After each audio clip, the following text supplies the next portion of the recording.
अंगावर काटे आणि डोळ्यात अश्रू आहे. खूप अभिमान आहे. माझ्या सगळ्यात जवळची आणि आवडती व्यक्ती जिच्या मेहनतीचं चीज होताना मी आत्ता बघते आहे. आम्ही पहिल्या ह्याचा इथेच नाटक बघितलं होतं. पहिल्या नाटक सुरुवातीला झालं ना त्यांनी इथंच केलं होतं आणि आता मोठ्या फिल्ममध्ये पण तो इथेच त्याला रॉन झाला. पिक्चरचं हे चालू होतं ना त्या चिन्मय मांडलेकर आता नाही ना छत्रपती शिवाजी महाराज साकारण्याची संधी मला मिळाली. माझ्या मनात इच्छा होती देवानी अभिजितला द्यावं आणि ती माझी ऐकलेली आहे. हॅलो नमस्कार फ्रेंड्स, मी मज्जाची नीलम. रणपती शिवराय स्वारी आग्रा हा चित्रपट लवकरच तुमच्या भेटीस येतोय आणि आज याचा ट्रेलर लॉन्च झालाय आणि या निमित्ताने महाराजांची भूमिका जो अभिजित श्वेतचंद्र साकारतोय त्याचं कुटुंब माझ्यासोबत आहे. कशी आहात सगळे? हॅलो, खूप मजेत. तर आता कॉंग्रॅच्युलेशन तुला पुन्हा एकदा. आणि खूप कमाल ट्रेलर आहे, म्हणजे आम्ही पाहिला आणि आम्हाला प्रचंड आवडलाय. सो कसं वाटतंय खरं तर आता? मला तर असं वाटतं की आता प्रेक्षकांनी मला सांगायला हवं आणि तुम्ही सगळ्या मीडियानी सांगायला हवं की तुम्हाला काय वाटतंय ट्रेलर बघून. येस, खरं तर मी सांगितलं की आम्हाला सगळ्यांना चांगलं वाटतं, पण मला कुटुंबाकडनं जाणून घ्यायचं आहे कसं वाटतंय खरं तर. जय शिवराय. आत्ताच ट्रेलर पाहिला. अंगावर काटे आणि डोळ्यात अश्रू आहे. खूप अभिमान आहे अभिजितचा. माझ्या सगळ्यात जवळची आणि आवडती व्यक्ती जिच्या मेहनतीचं चीज होताना मी आत्ता बघते आहे. कारण अभिजितने ज्या दिवसापासून दिग्पालदादाने ही जबाबदारी सोपवली आहे त्या दिवसापासून मी बघते अभिजितने प्रचंड मेहनत घेतली आहे. वाचन असेल, बॉडी लँग्वेज असेल, घोडेस्वारीचं प्रशिक्षण, गुरुजींकडून वाणी संस्कारांचे धडे घेतलेत त्याने.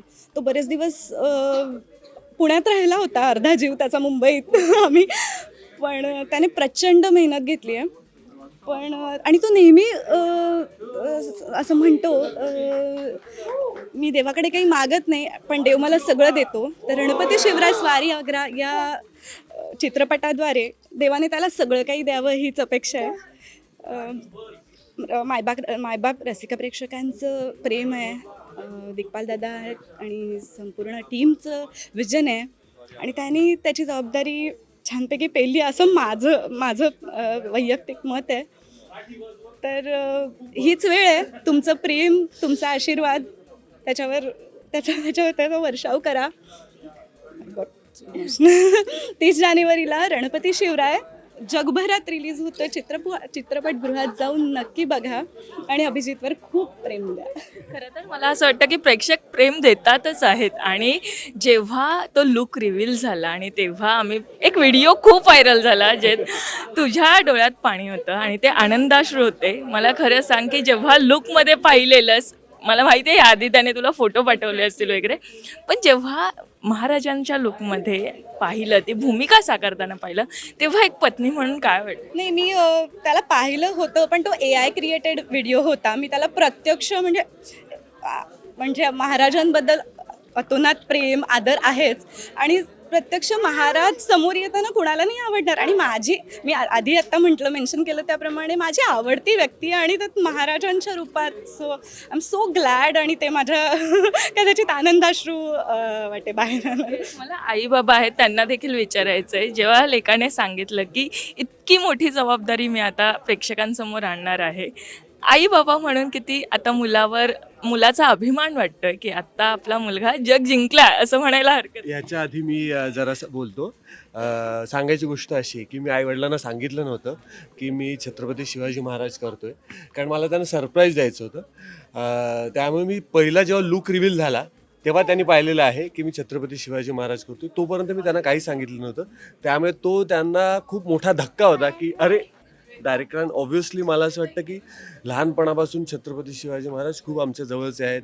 आमच्या घरामध्ये राज्याभिषेकाची फ्रेम लहानपणापासून होती. मी ज्या शाळेमध्ये होतो त्या शाळेचं नावच होतं शिवाई बालक मंदिर. माझा जन्म जिथे झाला आहे त्या जन्माचं जे ठिकाण आहे, जे हॉस्पिटल होतं अलिबागचं, त्या अलिबागच्या हॉस्पिटलमधून असा गुलाबा किल्ला दिसतो. तर ते समुद्र, महाराज हे खूप हार्टच्या जवळ होते.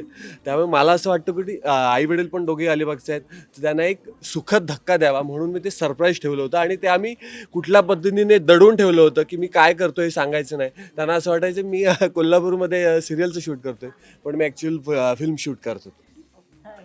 हे खरं तर सुखद धक्का हा कसा वाटलाय, कारण जेव्हा आपण पाहतो तर एक सुखद धक्का खरंच आईबाबांना झालाय. आणि काय सांगायचं? आम्ही पहिल्या ह्याचा इथेच नाटक बघितलं होतं.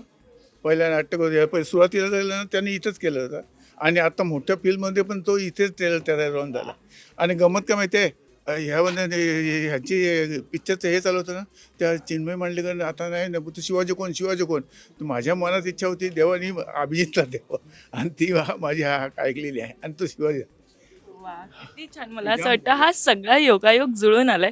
पण आईंना विचारेल, हे कसं वाटलं जेव्हा तो फोटो पाहिला? खूप छान, खूप छान वाटलं. मला सांग की आईबाबांचे रिॲक्शन काय होते तेव्हा, कारण की ते आम्ही पाहायला नव्हतो आणि तू ते पाहिलेलेस. नाही, त्यांना भारावून आलं होतं आणि म्हणजे मी परत आलो जेव्हा हॉटेलमध्ये तो इव्हेंट झाल्यानंतर, त्यामुळे त्यांना त्यांच्या आनंद अश्रू डोळ्यात होते. म्हणजे काय बोलावं आणि काय नाही ते ब्लँक झाले होते की कारण मला सांगायला आवडेल की ह्याच स्टेजवर पहिलं मी नाटक आयुष्यातलं जे केलं होतं ते ह्याच स्टेजवर केलं होतं आणि आता एवढी मोठी फिल्म आणि एवढी मोठी छत्रपती शिवाजी महाराज साकारण्याची संधी मला मिळाली आणि त्याचा जो ट्रेलर अनावरण तो आपण इथे करतोय, त्यामुळे माझ्यासाठी सुद्धा ते एक सर्कल पूर्ण झालं असं आहे. आणि त्यामुळे आवर्जून मी त्यांना इथे घेऊन आलो.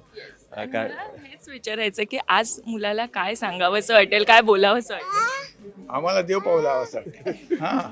नाही, खरंच आहे, एवढी मोठी हे मिळणं म्हणजे हेच आहे ना.